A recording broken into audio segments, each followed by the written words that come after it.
I'm 84 years old, and there is something I need to tell you before we begin. Some regrets do not arrive all at once. They arrive slowly, quietly. They sit beside you for years without saying a word. And then one day, after someone is gone, they finally speak. And when they do, they speak with a voice you can never silence again. That is what happened to me. For most of my marriage, I believed I had a good husband. Not a perfect one, not a romantic movie husband, but a decent man, reliable, hardworking, faithful, the kind of man people respect, the kind of marriage people describe as stable. And for a very long time, I thought stable meant successful. I thought peace in a home meant closeness. I thought routine meant security. I thought if there was no betrayal, no screaming, no dramatic collapse, then surely love was doing fine. I was wrong, and I did not fully understand how wrong I was until it was far too late to fix it. So let me ask you something. Have you ever lived beside someone for years and still felt unseen?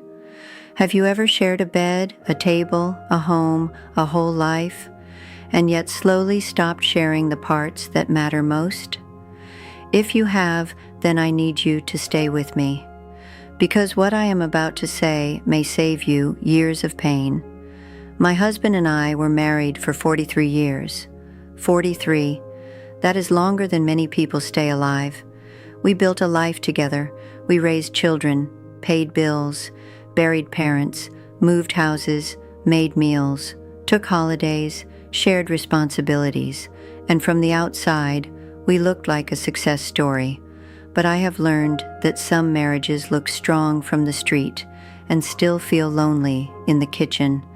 That is the truth no one likes to talk about, especially older people, especially people from my generation. We were raised to respect endurance. We were taught that staying mattered more than speaking. We were taught that duty was the foundation of love. And yes, duty matters.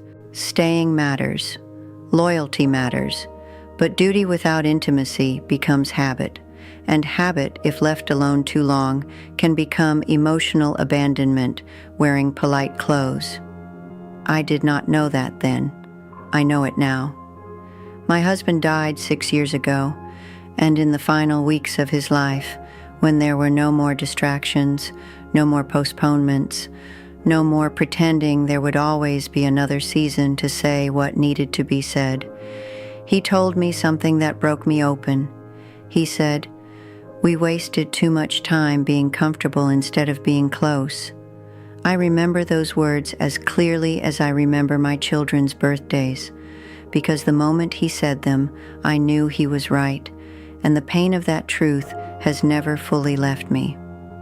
At first, I wanted to defend us. I wanted to say, no, we had a good life, because we did. In many ways, we did, but good is not always deep, and functional is not the same as connected, and that is where so many people lose each other, not in betrayal, not in violence, not in some great dramatic failure. They lose each other in the ordinary, in the little no's, in the delayed conversations, in the evenings spent together but not truly together, in the 1,000 tiny moments where closeness could have been chosen, but wasn't. That is how it happened to us, not all at once. Slowly enough that neither of us knew how much had been lost until the room was full of endings. Let me explain.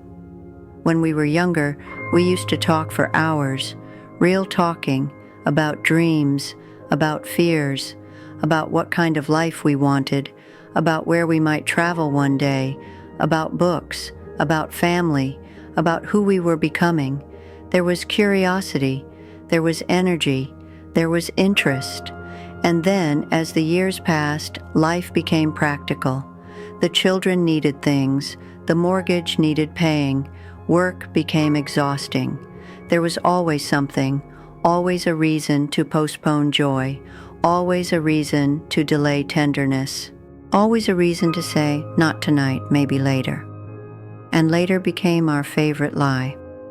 We said later so often that we started treating time like it was loyal to us, like it would wait, like it would remain standing politely outside the door until we were finally ready to let it in. But time does not do that.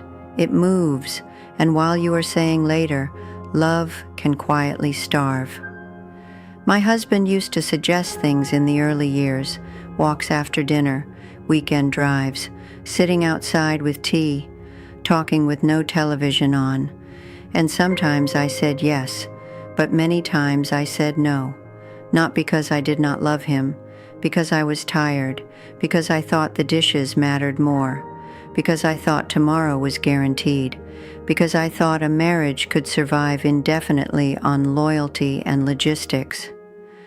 Then later, as he stopped asking, I told myself he simply became less interested. I did not understand that sometimes people stop asking not because they stop wanting closeness, but because they are tired of offering their heart where it keeps landing on practical ground. That is one of the saddest truths I know. Sometimes the silence in a marriage does not mean peace. Sometimes it means surrender. I want you to think about that. Has someone in your life stopped asking you for something? A conversation, a walk, a dinner out, a simple moment together, and did you assume they no longer cared, or did they simply stop believing you would meet them there? That question haunts me now, because looking back I can see all the invitations I missed, not big dramatic invitations, small ones, and love, I have learned, often arrives disguised as small invitations. Sit with me. Listen to this. Come with me. Look at this. Do you remember? Would you like to? That is how closeness asks to enter, not with trumpets, with little knocks. And if you ignore those little knocks for too many years, one day the house is still full, but the relationship has already gone quiet. My husband fell ill quickly, one of those cruel illnesses that does not give the family time to slowly adjust. One season he was here. The next, he was becoming someone I had to help stand. And when that happens, all the little things you postponed rise up like ghosts. All the trips not taken, all the evenings dismissed, all the conversations avoided, all the affection assumed instead of expressed. They all come back at once, and they do not come back gently. One evening, as I sat beside his bed, he told me about a trip he had always wanted us to take, not somewhere extravagant, not some ridiculous fantasy, a quiet place by the sea. He had mentioned it many times over the years, and every time I had some practical answer ready. Too expensive, too inconvenient, bad timing. Maybe next year. Do you see the pattern? Maybe next year. Those 3 words have probably broken more hearts than we realize, because they sound harmless, responsible even, but if repeated enough, they become a graveyard, a place where love's small dreams are buried one by one. He was not angry when he spoke about that trip. That made it worse. Anger at least gives you something to fight. Sadness gives you nowhere to go. He simply said, "I didn't want you to take me because I pressured you. I wanted you to want to go with me." That sentence has lived in me ever since, because suddenly I understood something I had failed to understand for years. People do not only want your presence, they want your willing presence, not your duty, not your reluctant agreement, not your checked box. They want to feel chosen, and I had not made him feel chosen nearly enough. I made him feel accommodated. That is not the same thing. If you are married, or if you love someone deeply, I want you to hear me clearly now.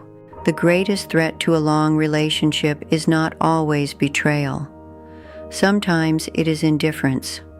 Sometimes it is assuming that because the person is still there, the bond must still be alive. Sometimes it is believing that not doing anything terrible is the same as doing something loving. It is not. A relationship does not die only from cruelty. Sometimes it dies from emotional laziness, from being present but unavailable, from being loyal but uncurious, from being safe but unengaged, from being there without truly showing up. And that is exactly what happened to us. After he died, I found an old notebook of his, not a formal journal, just thoughts, lists, scattered reflections, and in those pages I met a version of my husband I had lived beside, but had stopped fully seeing. He wrote about feeling far from me, even when I was in the same room. He wrote about missing who we used to be. He wrote about wanting more conversations and fewer routines. He wrote about how strange it felt to become practical partners instead of intimate companions. He never wrote with blame. That almost made it more painful, because he was still trying to protect me, even in private. Do you understand what kind of grief that creates? To realize that someone you loved deeply was lonely with you, not because you were cruel, because you were complacent, because you stopped trying, because you thought staying was enough. It isn't. Please hear me. Staying is not enough. Providing is not enough. Faithfulness is not enough.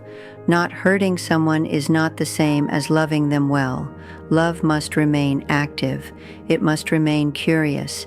It must remain awake, or it begins to harden into arrangement. Let me ask you something now. When was the last time you had a real conversation with the person you love?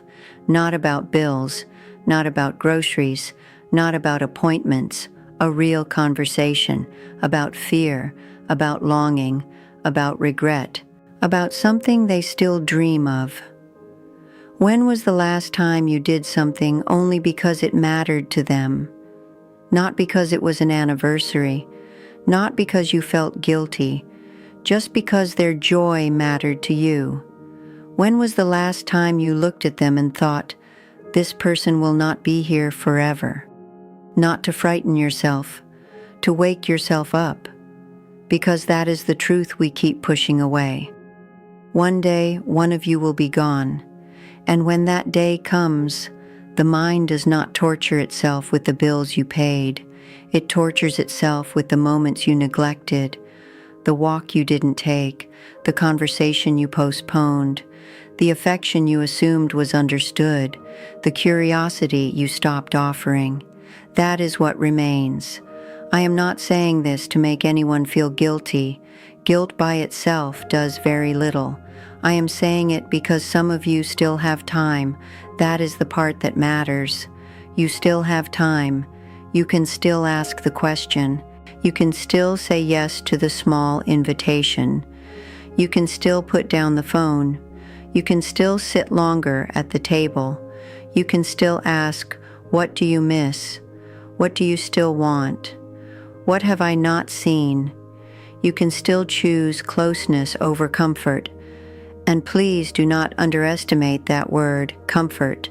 Comfort sounds positive, but in relationships, comfort can become dangerous when it turns into carelessness, when it turns into, we no longer have to try. That is the lie. You always have to try. Not because love is fragile in a bad way, because love is alive, and living things need tending. A garden ignored does not remain beautiful simply because it was once loved. It must be watered. A marriage is no different. A long relationship is no different. A person's heart is no different. You cannot neglect it for years and then act surprised when it grows quiet. 6 years later, I still think about that trip by the sea. I still think about how little it would have cost me to say yes. A few days, a little money, a small shift in routine, that is all. And it would have meant everything. That is another cruel lesson age teaches. Some of the biggest regrets are attached to the smallest acts, not the giant failures, the little no's, the repeated delays, the 1,000 practical choices that slowly tell another person you matter, but not enough. I wish I had known that sooner. I wish I had understood that closeness is built in tiny, unimpressive moments. Breakfast conversations, late-night honesty, a hand reached for without reason, a question asked with real attention, saying yes to what matters to them even if it does not naturally interest you. That is how love survives time, not through anniversaries alone, not through duty alone, through repeated acts of emotional generosity. And emotional generosity becomes more important, not less, as the years go on. Because long love can become lazy if we let it, and lazy love leaves behind sharp grief. If you have someone in your life right now, please do not wait for a diagnosis to become tender. Do not wait for a hospital bed to become curious. Do not wait for loss to become grateful. That is too late, and too many people do exactly that. They only become fully present when time has already started closing. I know, because that is what I did. And now I live with the knowledge that my husband gave me decades, and I did not always meet him with the fullness he deserved. I met him with reliability, but not always intimacy, with commitment, but not always wonder, with presence, but not always attention. That difference matters more than I knew. So what is the lesson? It is simple, though not easy. Do not waste your years being comfortable instead of connected. Do not prize being right over being close. Do not assume that long love takes care of itself. It doesn't. Ask the question, take the walk, say yes more often, listen longer, stay curious, let them matter in active ways, not just assumed ones, because one day memory becomes a courtroom, and you do not want to sit there, as I do now, replaying all the gentle invitations you ignored, because you thought there would always be another chance. I'm 84 years old. And if I could place one truth directly into your hands, it would be this. Love is not only staying, love is participation, love is attention, love is choosing the person again and again in ordinary hours. Please do not wait until someone is dying to understand what they needed while they were living. Please do not wait until the house is quiet to realize how much you never asked. Please do not wait until all you have left is a photograph and a sentence you can never forget, because if you still have them, you still have time. And time, while it is still in your hands, is the most merciful thing in the world. Thank you for listening to me. If this touched something in you, let it change something in you too. Go sit beside the person you love, and choose closeness while you still can.